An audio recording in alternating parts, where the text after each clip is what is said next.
Muito boa tarde a todos. Permitam-me que dirija uma saudação muito especial à mesa que tem dirigido estes trabalhos e também ao Sr. Presidente do Conselho Distrital de Lisboa, para dizer que esta é a Casa dos Advogados, esta é também a Casa da Justiça. É aqui que devem ter lugar iniciativas como esta, que prestigiam a advocacia, prestigiam a ordem, prestigiam a justiça em Portugal, num segmento que é extraordinariamente importante.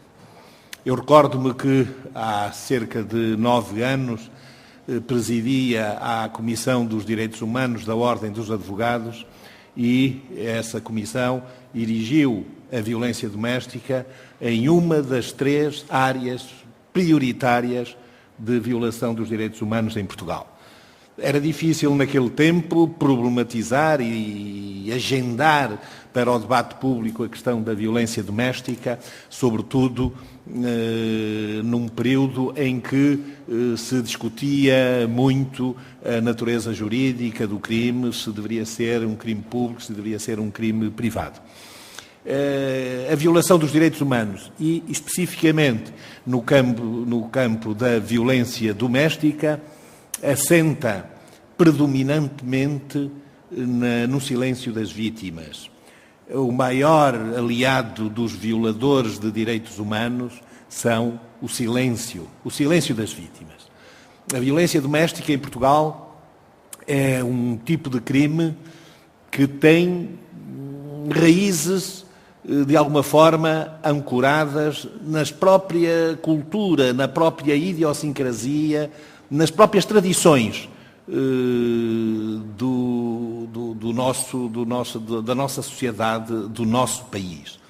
Eu recordo-me que, relativamente ao segmento específico da violência conjugal, da violência sobre as mulheres, recordo-me na minha juventude ter assistido a um casamento onde a epístola ou a parte do Evangelho que se leu durante a celebração eucarística dizia, ou seja, a mulher jurava obediência ao marido.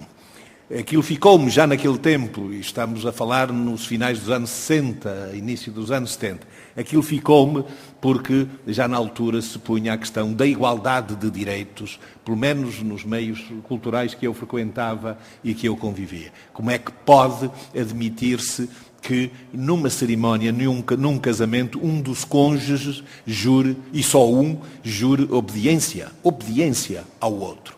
E daí que eu tenha tido algumas posições na altura controversas, desde logo ao narrar este episódio, desde logo ao recuperar até esse texto dos Evangelhos, desde logo ao interpelar a Igreja Católica para que também ela interviesse no combate a essa ignomínia que era o espancamento, por vezes selvagem, das mulheres por parte de maridos que se julgavam, interpretavam à letra o velho conceito de pater familias, o velho conceito segundo o qual a mulher e os filhos eram propriedade sua, faziam parte do seu património, como objeto quase de que ele poderia dispor. E não. Recordo também um episódio que aconteceu na minha aldeia, ainda eu era adolescente, em que pouco tempo depois do casamento a mulher foi barbaramente espancada pelo marido e fugiu para a casa dos pais. E os pais foram levá-la à casa dizendo que tinha que carregar a cruz dela como eles carregaram a cruz deles noutro tempo. Ora bom, é contra esta cultura que se deve também combater no que diz respeito à violência doméstica. Não é só empunhar e esgrimir com mais ou menos agilidade as armas jurídicas, as armas judiciais, a perseguição judicial, é também um combate cultural. É também no plano cultural, no campo da cultura, que se deve combater esse tipo de violação dos direitos humanos. A violência doméstica, como disse, o seu grande aliado foi sempre o silêncio. Como é o silêncio das violações dos direitos humanos nas prisões, como é a violação dos direitos humanos relativamente aos imigrantes. aos imigrantes, aos estrangeiros que demandaram o nosso país, muitas vezes fugindo de perseguições políticas e religiosas ou sequer em busca de melhor vida social. O silêncio é sempre o principal aliado, um dos principais inimigos da vítima. A violência doméstica tem 3 dimensões. A violência contra as mulheres, a mais conhecida, porque, felizmente, as mulheres adquiriram voz e têm-na usado. Têm usado essa voz para a denúncia da sua violência. Não só as próprias vítimas, mas, sobretudo, as organizações de mulheres que nasceram para combater esse fenómeno. As mulheres contra a violência, as mulheres juristas, a própria APAV, a Associação de Apoio à Vítima, tem tido um papel extraordinário na denúncia e no combate a essas situações. Mas ainda persiste a violência doméstica, ainda persiste e basta ver nos nossos tribunais. Os seus magistrados aqui presentes, quer a senhora Procuradora, quer os seus juízes de direito, devem ter disso um conhecimento até mais profundo do que qualquer um de nós, porque essas questões acabam quase sempre nos tribunais.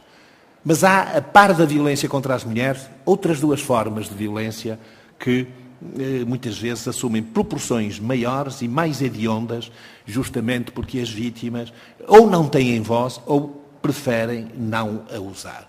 É a violência sobre as crianças. A violência que assume a natureza de abusos sexuais e de espancamentos brutais. Eu ainda me esqueço, e provavelmente muitos se recordarão, aquela criança de 4 anos que morreu 2 dias depois de chegar ao Hospital Pediátrico de Coimbra, vítima de espancamentos por parte da mãe e do padrasto.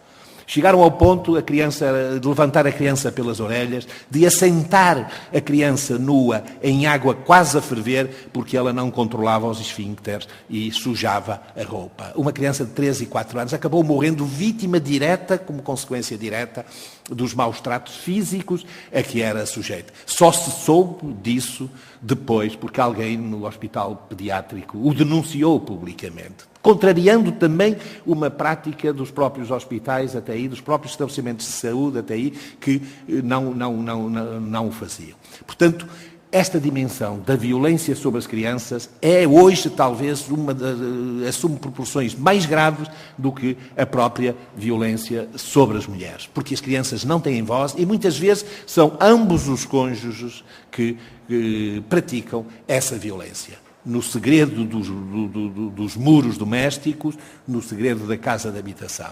Finalmente, há outra forma de violência também terrível, que é a violência sobre os idosos.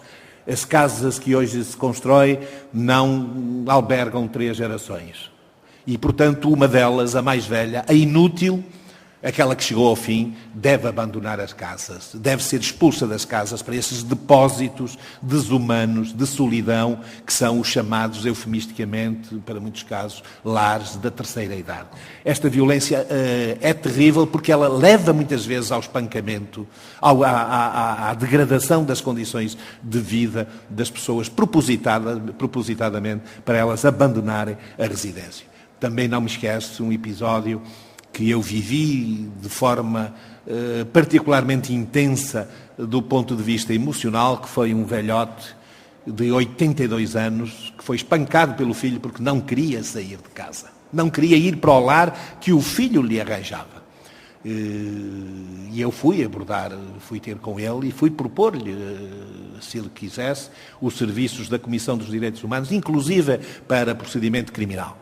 E nunca mais esquece o olhar e a palavra desse homem, achou com as lágrimas nos olhos, me disse: "Sr. doutor, eu quero é morrer. A última coisa que eu queria fazer era levar o meu filho para o tribunal por aquilo que ele me fez. Eu quero é morrer rapidamente." E, portanto, não atuei, não agi, em respeito por uma declaração de vontade consciente, emitida por quem quis poupar-se à vergonha de submeter os filhos que criou, que gerou e que criou, à vergonha de uma demanda de um procedimento criminal. E ela continua esta violência em Portugal.